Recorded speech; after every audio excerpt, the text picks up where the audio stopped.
እግዚአብሔር አምላክ ጉልበታችን፣ ኃይላችን፣ ገንዘባችን፣ ጊዜያችን፣ የከበረ ሀብታችን ከተበዘበዘበት፣ ከተወሰደበት፣ ከተበላበት ቦታ ላይ ያወጣናል።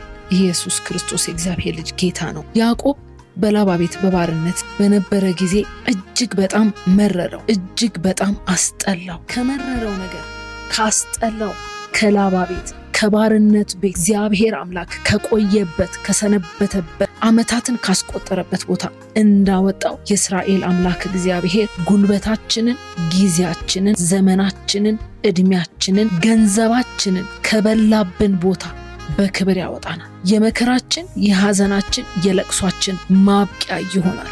አሁን እስከ ዛሬ ድረስ ያየናቸው ያስጨነቁንን፣ ጊዜያችንን የበሉትን፣ ዘመናችንን የበሉትን፣ እድላችንን የበሉትን እግዚአብሔር ዛሬ ተብሎ በሚጠራበት በዚህ ቀን የሐዘናችን የመጨረሻ፣ የመከራችን የመጨረሻ ቀን ያደርገዋል። አንዳንድ ጨለማዎች ከመከራዎች የሚበረቱብን እግዚአብሔር በቃ ብሎ ሊያወጣን ስለሆነ በጌታ በኢየሱስ ክርስቶስ ስም እግዚአብሔር ከበረታብን ሰልፍ ያወጣናል።